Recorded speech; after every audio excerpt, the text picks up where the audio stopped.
अस्सलाम वालेकुम। कैसे हैं आप सब? उम्मीद है सब खैरियत से होंगे। आज मैं आपके साथ चंद घरेलू टोटके शेयर करूंगी। उम्मीद है कि आपको इस वीडियो से बहुत ही फ़ायदा होगा। साबुन के बचे हुए टुकड़ों को जमा कर लें और इन्हें ब्लेंडर में डाल लें और इतना पानी डालकर इनको ब्लेंड कर लें कि वो गाढ़ा-गाढ़ा सा लिक्विड बन जाए। अब इसे किसी बोतल में फ़िल कर लें और हैंड वॉश के तौर पर इस्तेमाल करें। छोटे-छोटे साबुन के पीसेस का मेरे ख़्याल से इससे बेहतर इस्तेमाल और कोई नहीं। या फिर आप इन बचे हुए टुकड़ों को खुश्क कर लें और इन्हें कपड़ों की अलमारी में रख लें। बाज़ औक़ात कपड़े अलमारी में रखे-रखे उनमें से स्मेल आने लग जाती है। अगर इस तरह हम इन पीसेस को रखेंगे तो इससे ना सिर्फ़ कपड़े खुशबूदार होंगे बल्कि कीड़े-मकोड़े भी उनसे दूर रहेंगे। अक्सर ऐसे होता है कि सिंक की नाली बंद हो जाती है क्योंकि उसमें कुछ खाने के ज़रात या फिर चिकनाई चली जाती है। तो ऐसी सूरत में थोड़ा-सा मीठा सोडा डालें, रात के वक़्त आप ये अमल कर सकते हैं और ऊपर से सिरका डाल दें। बाद में खौलता हुआ पानी डालें, तो सिंक की नाली फ़ौरन ही खुल जाएगी। आज़मा कर देखिएगा। सब्ज़ी काटने के तख्ते से अक्सर प्याज काटते हैं जब तो उसकी स्मेल आने लग जाती है। तो प्याज की स्मेल को दूर करने के लिए एक लीमू को पीसेस में काट लें, उसके 2 पीस कर लें और फिर उसे जो है वो तख्ते के ऊपर रगड़ें और बाद में उसको साबुन से धो लें। प्याज की स्मेल ख़त्म हो जाएगी। सफ़ेद कपड़ों का रंग अक्सर पीला हो जाता है।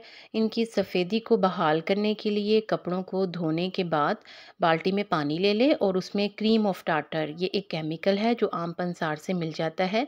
1 चम्मच उसे पानी में मिक्स कर लें और कपड़ों को थोड़ी देर के लिए उसमें भिगोकर रख दें। अगर क्रीम ऑफ टार्टर ना हो तो 1 लीमू का रस निचोड़ लें। फिर उसके बाद क्या करें, आपके उन कपड़ों को धोने के बाद सुखा लें और इस्त्री कर लें, पिलाहट काफ़ी कम हो जाएगी। अगर रेशमी कपड़े सफ़ेद रंग के हों तो पानी में सफ़ेद सिरका या फिर नमक मिलाकर इनको धोएं और बाद में साए में सुखा लें। बाथरूम की टाइल्स की सफाई। बाथरूम की टाइल्स को साफ़ करने के लिए लिक्विड डिटर्जेंट में बेकिंग सोडा, जिसको मीठा सोडा भी कहते हैं, वो डालकर मिक्स कर लें और जब अच्छी तरह से झाग बन जाए तो स्पंज की मदद से टाइल्स पर लगाएं। आधा घंटा उसको लगा रहने दें, बाद में गर्म पानी से धो लें और अगर टाइल्स पर दाग धब्बे भी हों तो इसमें थोड़ा-सा सिरका भी शामिल कर लें। सेब बच्चों को बहुत ही पसंद होता है, बच्चे इसे स्कूल लंच बॉक्स में ले जाना पसंद करते हैं, लेकिन सेब काटने के बाद काला हो जाता है, जिसकी वजह से वो खाने के काबिल नहीं रहता और बच्चे उसी तरह लंच बॉक्स में वापस ले आते हैं। सेब को काला होने से बचाने के लिए इसका दरमियानी बीज वाला हिस्सा नहीं काटेंगे, उसको साबित ही रहने देंगे और जो उसकी काशें हैं उनको काटने के बाद उस दरमियानी हिस्से के साथ दोबारा जोड़कर सेब की शेप दे देंगे और उसको किसी जो है वो रबड़ की मदद से दोबारा सेब बना लेंगे। इस तरह से सेब के कटे हुए पीसेस काले भी नहीं पड़ेंगे और आप जितनी उसमें से काशें इस्तेमाल करना चाहें कर लें, बाकी बच्चे अगर घर भी ले आएँगे तो वो काबिल इस्तेमाल होंगे। मच्छरों को दूर भगाने के लिए लहसुन के चंद जवे ले लें, उनको छील लें और छीलकर उनको किसी धागे में परो लें। बाद में उन्हें कमरे में कहीं लटका दें, तो इससे मच्छर नहीं आएँगे। इसके अलावा इस धागे को अगर आप बल्ब या ट्यूबलाइट के गिर्द भी लटका देंगे तो छिपकली वगैरह भी नहीं आएगी, क्योंकि छिपकली और मच्छर दोनों ही लहसुन की स्मेल से दूर भागते हैं।